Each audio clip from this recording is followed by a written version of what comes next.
So, Babylon is the latest film from Damien Chazelle. And I dare say, like, I know this might sound a little odd to, like, start this off, but I feel like this might be Damien's biggest film to date. And it's not just because it's 3 hours long. It's not just because it has an all-star ensemble cast, which is just massive. All that stuff does make it big, mind you. But the material that he wants to cover here, and I think the general tone that he wants to establish for presenting this sort of like love letter, but also like an honest critique of old Hollywood and, you know, how he feels about cinema, which is both like, which is both heartfelt, nostalgic, but also scathing and satirical at times. It's such a big and broad film that it honestly kind of works for this dizzying, wild party style that he has for it. So it takes place between the 1920s and the 1930s and in Hollywood, with like the chaotic celebratory scene of just people who are in the business of making movies. And from like, I love how this film establishes what type of movie it's going to be right from the very first few 5 minutes of the film. Within the first 5 minutes, there's some bizarre stuff. Like I've mentioned in my review, like the things that happen within the first 5 minutes, you would not believe me if I told you what happened. Which I'll say it. Like within like the first like 2 minutes or so, there's a scene of an elephant shitting all over someone's face, and later, not too long after that, there's a scene of somebody pissing into someone's face. And this all culminates in like this giant, you know, party which is overflowing with sex, booze, drugs, orgies, jazz music, dancing, people getting launched out of windows, cars crashing. All this chaos is going on within the first 5 minutes, and it only just keeps going from there.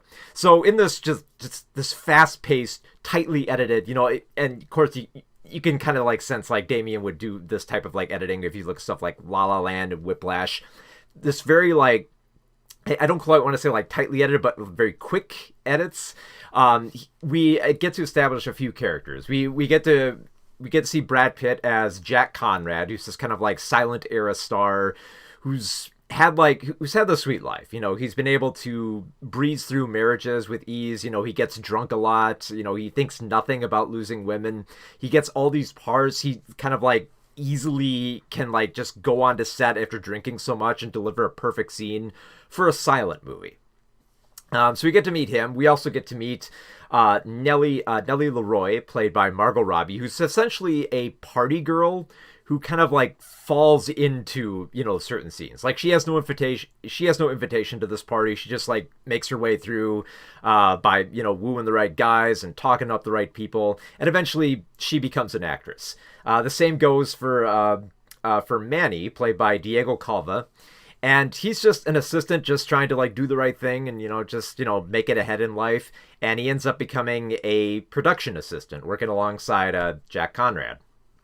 So those, I would say, are probably the three key characters that we follow throughout like the 20s and 30s as we watch cinema change over that time, going into like the sound era and how some people adapt and some people don't. So it's very much a rise and fall story that goes over the course of 3 hours.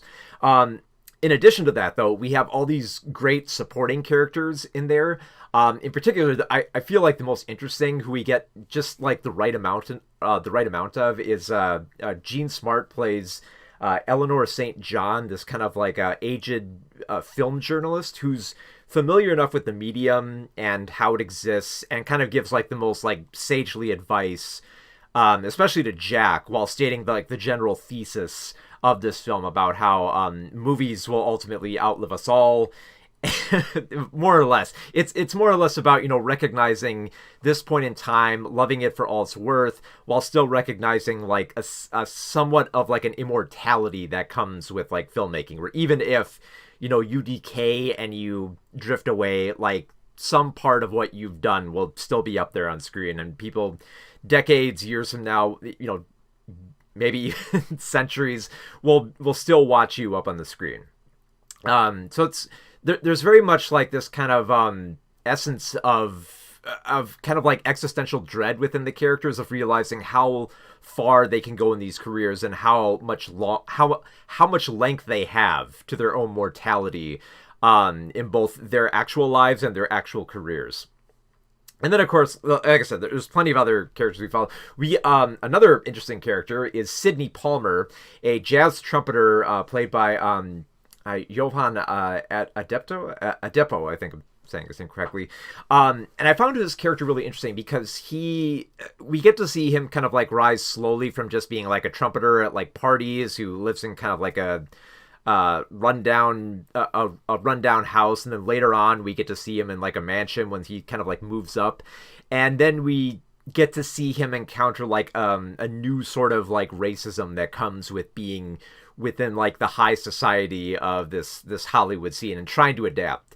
And I love how they kind of like weave his story into how like Nellie can't really adapt to high society as well, which is probably one of like the most intense. There's a lot of intense scenes in this film, but I think definitely one of the most intense is like this party where Nellie is struggling to, you know, kind of seem prim and proper, and Manny's trying to maintain Nellie's behavior as well, while at the same time Sidney is trying to get used to all these like white people trying to, you know, more or less say that he's like one of the good ones and all that.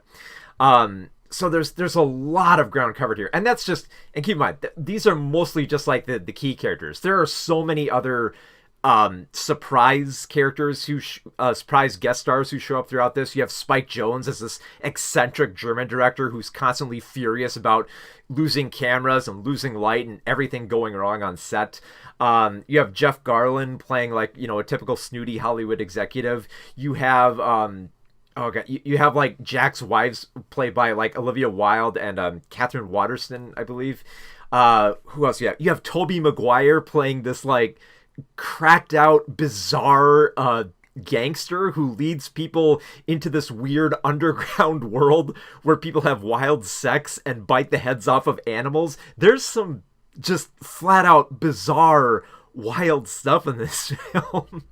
And it feels like it wouldn't connect. It's like, okay, what's this doing here? But the pacing and the tone of all of this makes just this surreal ride all come together, where it's equal parts love letter and scathing satire of old Hollywood, while having like this very knowing nature about it. Like, I love the meta commentary that goes on within like some of like the technical aspects. In particular, when movie studios first start shooting with sound in this film, there's a sequence that like it's straight out of like, if you've ever seen Living in Oblivion, which is a film all about filmmaking, but like all like the stuff that goes wrong on set, which forces you to do the same thing over and over and over just to get it right. There's a similar scene like that in Babylon, where it's just them trying to get the microphone working, and just it's not, everything that they're recording is not working with what they're shooting, and everything goes wrong on set. Everyone gets angry and furious and hot and sweaty and just frustrated to all hell, and it's just... And it's one of those scenes where it's just like you want to laugh at the absurdity, but like you understand like how pissed off everyone would be in the scene. That it's just, and especially for like the punchline here, like the punchline essentially involves someone dying, and there's a whole lot of that in this film. Like when I say like this film is also like a scathing satire, it doesn't shy away from like the more dangerous elements, like especially how when they would shoot like a war epic of like the silent era, everything would go wrong on set. Like the explosions would go off the wrong way. Like people would get hurt on set. People would die on set. Cameras would get destroyed, and they have to like race around town to get like a new camera and get back there. It's fast-paced chaos that the fact that any of it comes together is just like a miracle. Which is kind of like how I've always kind of like viewed filmmaking. It's like, making a movie is a huge responsibility. So many elements have to come together, and the fact that a film can even get completed is a huge accomplishment. And if it's a great film, it feels like a miracle if you can get that far. So to have all that in this film, and then just the score by Justin Hurwitz is just so intoxicating. Like, Justin has done like scores on like other Chazelle films, like, a lot of the stuff in like La La Land. I've kind of loved that soundtrack, Babylon I love even more just because like I cannot get some of that music out of my head. I cannot stop thinking about Voodoo Mama, which is the song that plays when Nelly is dancing for a crowd in the opening party, and I believe it closes out the film as well, just because it has like those pumping bass, that not sorry, the pumping drums, and just like the out of control trumpeting, and the just like the rhythmic chorus going to it. All of it is just so.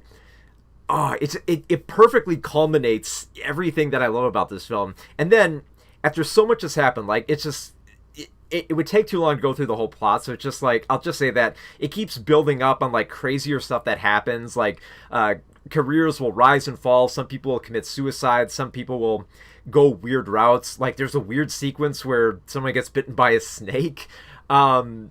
There's this nostalgic twinge that people have, like from those who do live through the silent era and make it into the era of sound and kind of lament on that. But the best thing about this film, I think, is probably, and here's the thing, this is the element that's going to polarize audiences deeply.